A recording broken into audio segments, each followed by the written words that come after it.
DJ Sports.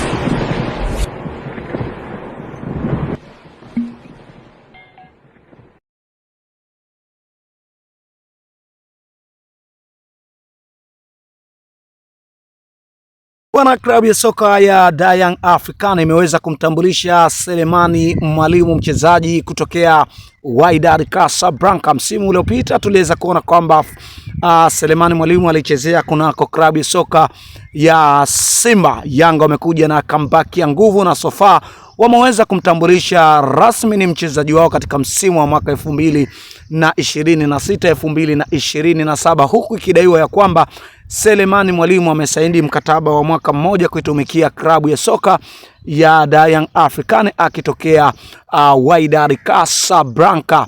Hivi karibuni katika siku ya Simba Day tuliweza kuona kwamba Simba waliweza kumtambulisha pia Selemani Mwalimu. Kulikoni kilichoweza kujiri right now mpaka Selemani Mwalimu kutambulishwa kunako klabu ya Young Africans? Wewe mwana soka unazungumziaje kuhusiana na hili ambalo linaendelea hapa? Usisahau